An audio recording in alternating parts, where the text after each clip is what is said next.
Today we're going to take what we learned from the first attempt at using chlorine bleach and permablue to kind of etch our knives. This time I'm going to do it on a Schrade SCHF37. And this time I'm going to kind of do a hybrid. I'm going to strip it using the same system we did last time. And this is that kind of spray-on truck bed liner, so it should come off really easy. And then I'm going to, instead of doing one method or the other, I'm doing a hybrid. I'm basically going to do a hybrid of what I did last time. I'm going to use cotton swabs and thicker cotton balls to do thick tiger stripes of the gun blue where I want them on the blade. And then I'm going to dip the entire knife in the bleach solution so that with the blade facing down, the spine facing up, to get those long etching strands this way. And I'm hoping what it'll do is it'll give me a deep enough etch so I can actually see the tiger stripes in contrast with the rest of the blued knife. And that's just the hope there, because I believe it is the chlorine bleach or the lack thereof in that first message on the cold steel GR Tanto that made it so that etching wasn't deep enough. So I'm hoping by immersing it in the bath I'll get those deep etches that I saw on the BK14. But I want that tiger stripe design because I think it's going to look really cool when it's all complete. And hopefully with this in excess of chlorine bleach in a true bath, it'll actually work a lot better. Now I'm going to spray it down with the Jasco and let it sit for 15 minutes or so, and then I'll scrape off all the truck bed liner. So I just finished spraying it down with the Jasco, and I just noticed that this has this weird coloration that I've not seen before on the other knives. I'm not sure what's causing it, but just thought I'd bring it up. Maybe someone else knows. I let it sit for about 30 minutes, and I think it's starting to finally peel up. It's just not really active as much as I thought it would.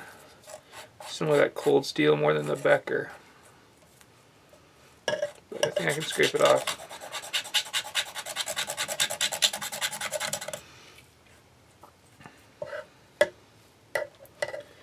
This is just a lot of manual labor.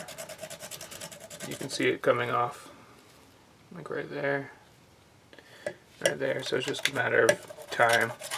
I'll get this thing done and then I'll show you guys what it looks like without its coating. It's all nice and naked. So I was able to get most of the truck bed liner coating off. It's just kind of weird that there's some areas that are still pretty dark. It almost looks like there was like a primer put on first. I'm going to try and clean this up and see what it looks like afterwards, and I might need to do a second coating or maybe just sand it down lightly to get it all down to bare metal. But overall it turned okay. It took about 30 minutes for this to set because it's a little cold back here, but I think it would have been fine if I would have left a little longer. Maybe it would have been better, but we'll see. So this is what it looks like after going underneath some water and some steel wool to clean it up. You can see there's a lot of different colors in the blade temper, and I almost think that looks like a light coating of rust or something. Right there. This was all underneath the coating, so you couldn't see it. I got most of the coating off with just the Jasco and some steel wool. I'm going to need to take some sandpaper to some locations, and I want to make it shine a little more. Hopefully that'll make the bluing take a little better. And I haven't got around to doing this part yet. I got to still do that.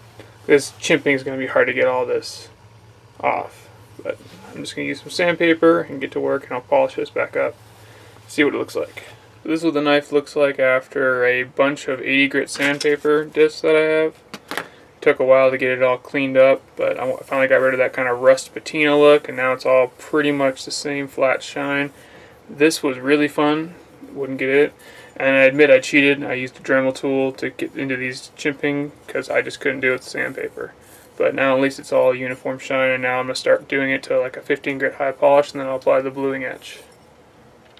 This is what it looks like after 180 grit sandpaper. That's what I used. And it's starting to get down to where it's more of a polish. And I just noticed something, I don't know if you guys can see it.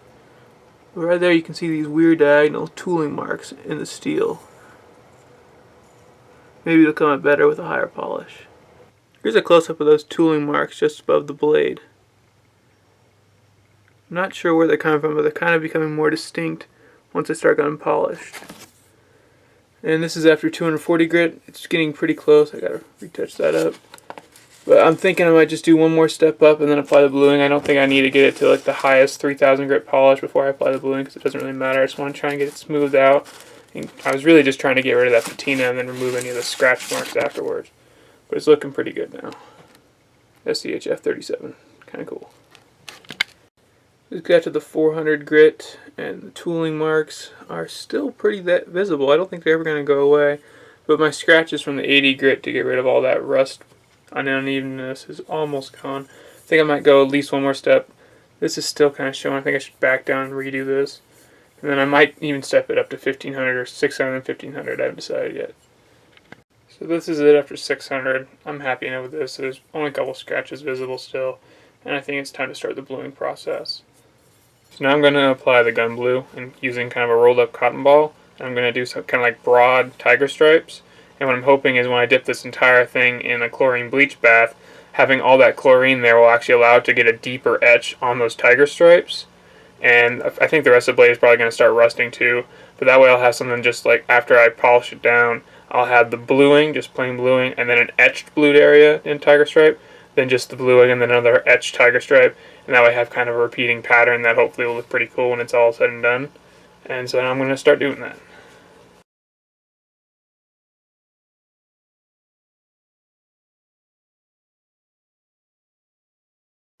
I always feel like the first side I do takes to the gun blue better.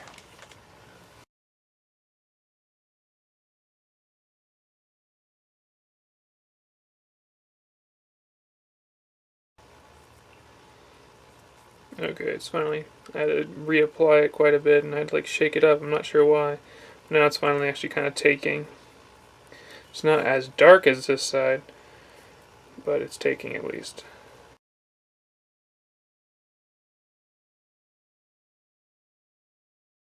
I think that's pretty close to what I want. Now I'll start the etching process.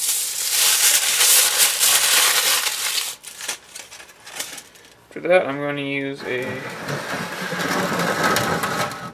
big bath of chlorine bleach. I'm going to kind of attach it with the vice grip so it doesn't flip over. And then I'm just going to let it sit like that. Most of the blade is covered. And let this thing sit for, I don't know, at least an hour, because this is a nice thick blade compared to the other ones. It's almost a 1/4 inch thick, so etching probably won't weaken the blade much at all. So I might let this thing sit for at least, I'm going to let this thing sit for at least an hour. I might even let it sit for like 90 minutes. Get a nice deep etch on those tiger stripes. And just for show, it's only been in there for all of like 30 seconds. You can already see it starting to rust. That's how the etching works. It's just an accelerated rust. And hopefully I didn't just ruin everything by doing that. I'm not really sure. I doubt it. And this is what it looks like after about 90 minutes. I'll polish it up and see what the etching looks like.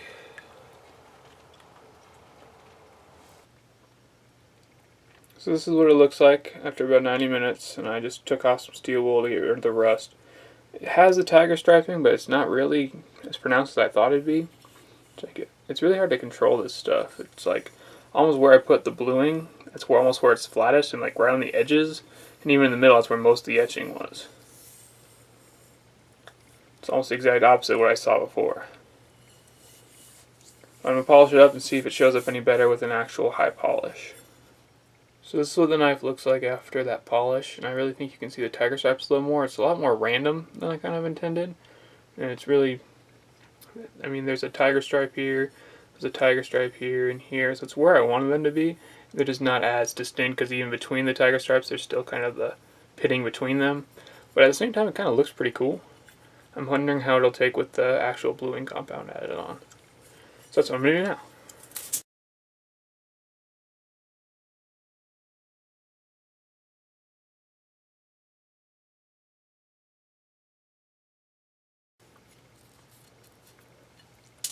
Really got to get it up in the holes and lanyard holes. Make sure that there's no rust still up in there. I'm just going to let that sit for a minute. Let it sit for about a minute. Now I'm going to get rid of it. It looks like it got a nice deep stain. I'm going to wipe it off, and then I'm going to polish it up. Try and get it so that way it's nice and smooth. Go up to that nice high polish while still keeping the entire thing covered in the bluing. Which is always a fun balancing game. So I'm trying to bring out the etch marks a little more. Hopefully this works out. And I'll polish it up to around 3000 lightly. I'm not going to try and get too deep and get the patina, but you can really see, even now, you can kind of break it up.